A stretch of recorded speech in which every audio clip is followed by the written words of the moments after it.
What's going on, guys? It's Greg here, aka NYPrepper. It is Saturday, November 30th, 2024, and I have an emergency alert to share with you guys. Right now it is 23:44 Eastern Time here in the United States, and we have some major breaking news coming in from Syria. So if you're not aware, there is a civil war going on right now in Syria. Some rebels that are being supported by Western intelligence agencies, especially the CIA, are trying to overthrow the Assad regime. So I want to update you guys on that. But before I get into that, I want to update you on the situation with Russia and Ukraine. So the Russian Civil Defense Ministry is calling on Russian citizens to prepare an emergency bag in the event of some type of an emergency. And what you're looking at here is a picture that was released by the Russian Civil Defense Agency. And here's another picture. And what's interesting is the timing of this. Just about a week and a half ago, the Russian Civil Defense Agency started mass producing container fallout shelters, shipping container fallout shelters, okay? And we know that Europe is quickly preparing for some kind of a nuclear exchange or nuclear war with Russia. Okay, Germany is trying to identify bomb shelters across their country. The Serbian president has ordered his country to identify fallout shelters in Serbia and to prepare for nuclear war. So this is extremely concerning, guys. And Russian forces struck a railroad train carrying U.S. ATACMS missiles and British Storm Shadow missiles in Ukraine, which arrived from Romania near the port of Chernomorsk in Ukraine. This was reported by Sputnik News. Very interesting. And apparently the West plans to deploy 100,000 peacekeeping troops into Ukraine. According to the Russian Foreign Intelligence Service, troops from several NATO countries will cover specific areas which the intelligence service says will amount to a de facto occupation. So Russia accusing NATO of planning some kind of an invasion of Ukraine with 100,000 troops. And Russia is considering a resumption of nuclear tests as the U.S. pursues escalatory policies. This was stated by the Russian Deputy Foreign Minister Sergei Rybakov. He said this in an interview with TASS. Asked whether Moscow could resume nuclear tests in response to U.S. escalatory policies, he said, "There is this issue. I don't want to portend anything, but will simply say that the situation is quite complicated. It is under constant review in the entirety of all its elements and in all its aspects." Wow. Okay, so Russia is reconsidering their internal ban on nuclear tests, and they're going to start doing them. We know Putin said last year in 2023 that they would resume nuclear testing, okay? And what if they did a nuclear test on Ukraine with that new Oreshnik missile? Now, I want to share some concerning activity by U.S. nuclear forces. So this evening, we had 2 nuclear war command and control planes up in the air, which is pretty unusual for a holiday weekend. Now, in addition to that, we've had this encrypted data being transmitted on one of the primary U.S. nuclear war frequencies for the last day and a half, non-stop, okay, on 8.992 megahertz, which is extremely unusual. Now, the last time I've heard this constant encrypted data being transmitted on the primary U.S. nuclear war frequency was right around the time when Iran and Israel were striking each other, okay, and we were waiting for this massive Iranian strike on Israel. We heard this encrypted data for like a day or two right before it happened, and also right before the first time Iran struck Israel. So this could be a sign that something big is about to go down, either in Israel or Iran or in Ukraine. We know that both Iran and Russia are planning some kind of big moves. Okay, we know that Iran has moved their missiles and put their missiles on high alert. We heard credible intelligence state that Iran is going to strike Israel any day now. This was last week. And we know that Russia is planning another ICBM strike on Ukraine.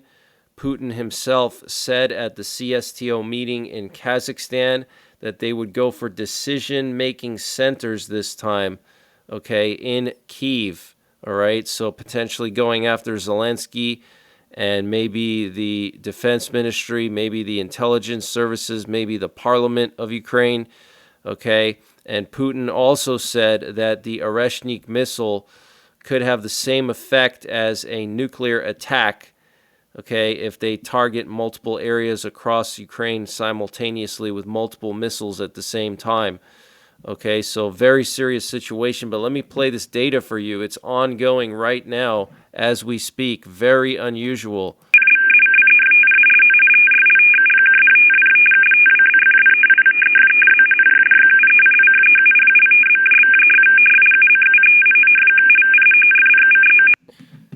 And Ukraine is under an air raid alert tonight for potential missile attacks.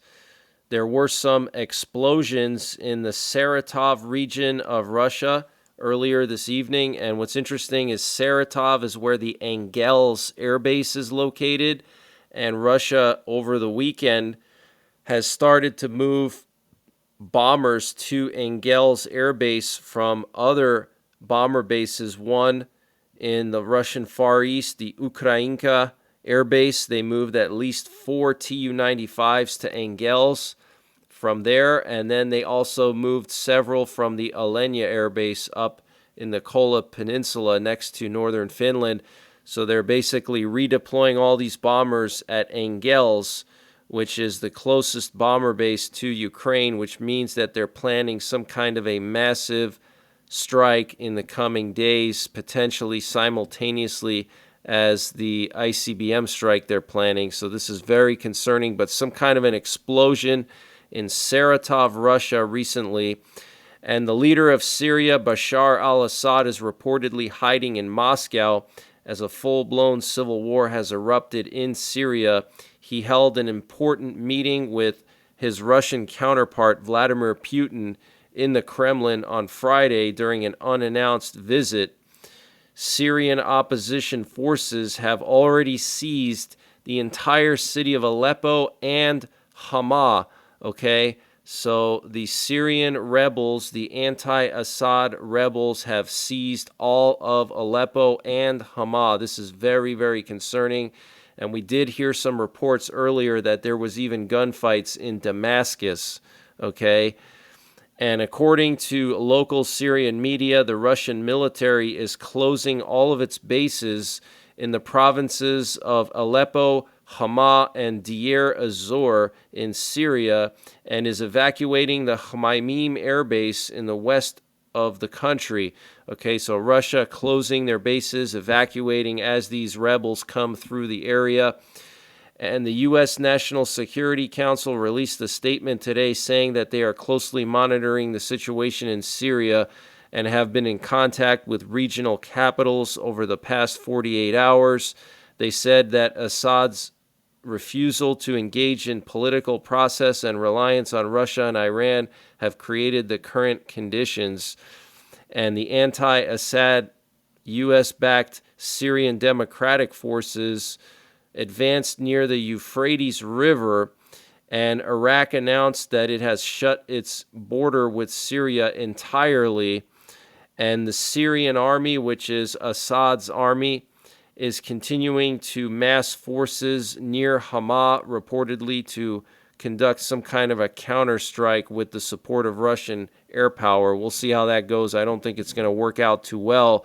We know that Russia conducted some strikes against these Syrian rebels in Aleppo and other areas, but they were not successful. They didn't do anything really. And Syrian authorities closed the Aleppo airport as the Syrian Democratic Forces took it over. And Russian military planes conducted airstrikes on the northern countryside of Aleppo against rebel positions. And Kurdish forces are now capitalizing on the situation, and they're trying to enter the Deir ez-Zor region in eastern Syria to eliminate the Syrian army there. This area is very critical for the U.S. There is an American base there and several oil and gas fields. Luckily, the Kurds are our friends, so that's good news. And an underground Iranian base was discovered by the Syrian rebels, and it is now under their control. Here we have video footage of this underground Iranian base in Syria. Look at the flag there on the wall. Okay, this is a bunker. This is like a ballistic missile bunker that could withstand direct hits from probably nukes even, okay?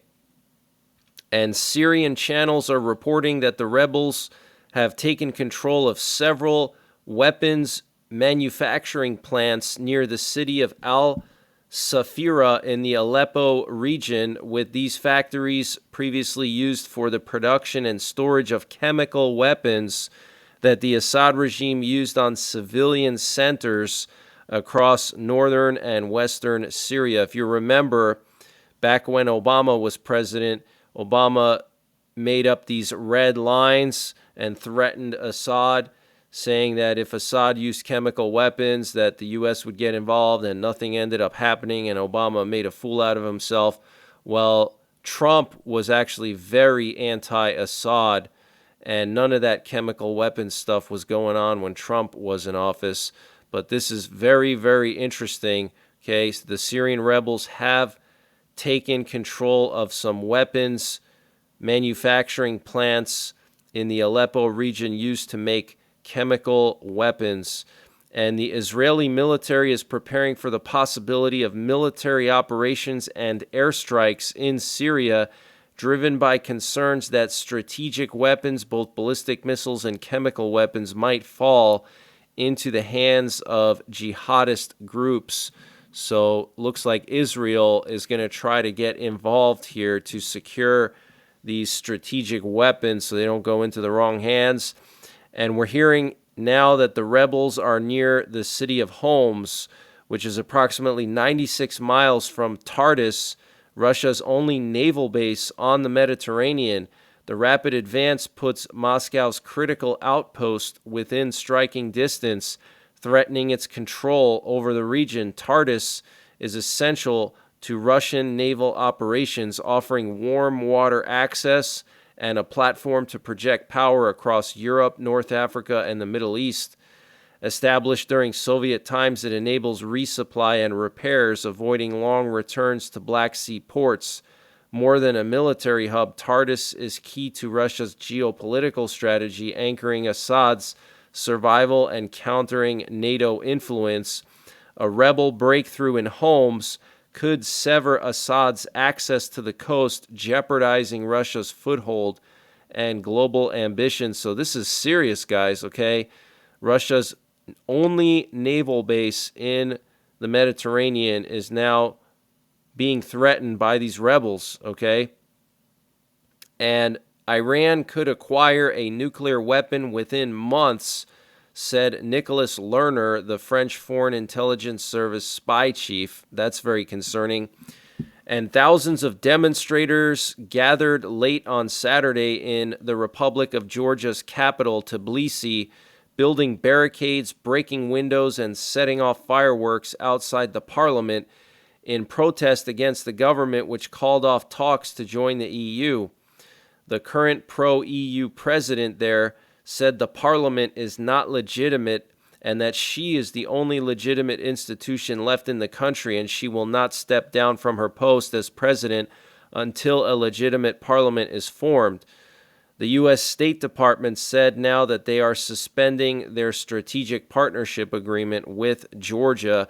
And here we have some video footage of the Georgian parliament building burning, okay? Looks like they threw Molotov cocktails into this parliament building, but total chaos in Georgia. The president of Georgia is siding with the protesters. She is pro-EU, and she is saying that the parliament is a joke, it's fake, it's pro-Russian, it's a bunch of Russian puppets. Okay, this is like Ukraine in 2013 before the Maidan. So Russia is hurting right now. Okay, they're losing control of Georgia, they're losing control of Syria, and they're resorting to ICBM strikes now on Ukraine. Okay, this is very serious, and the ruble is crashing as well. This is the type of situation that could push Putin over the edge and make him do something crazy. Okay, so we have to be on high alert. And the U.S. is going to go ahead with the deployment of HIMARS and other long-range missiles to Japan, even after Russia threatened retaliatory measures consistent with their updated nuclear doctrine. So that's pretty concerning. And Norway established a NATO amphibious assault training center in the northern part of the country, specifically in the Saresa commune located beyond the Arctic Circle, according to the Barents Observer, which cited Norwegian Defense Minister Bjorn Arild Gram. The training facility in northern Norway will be able to accommodate several hundred NATO soldiers, the report states. It is designed to train amphibious assault units from NATO countries, including the US, the UK, and the Netherlands. The report also notes that Norway does not have its own amphibious assault force. Norway plans to invest approximately $1.5 billion in military infrastructure in the Troms region alone, where the new NATO facility will be located. So some kind of a NATO amphibious assault base in northern Norway. Very, very interesting. But that's the latest breaking news that I have. I am going to be monitoring all of these events. Okay, Russia, Syria, Georgia, Ukraine, everything, Israel, Iran. If anything happens, I will go live and update you guys live. And I always pop in and out of the 24/7 live stream throughout the day. The past couple days, I haven't been in the live streams as much just because of the holidays, but I will be resuming my normal schedule in the coming days. But until the next time, take care, God bless, and don't forget the 3 Ps: prepare, practice, and persevere.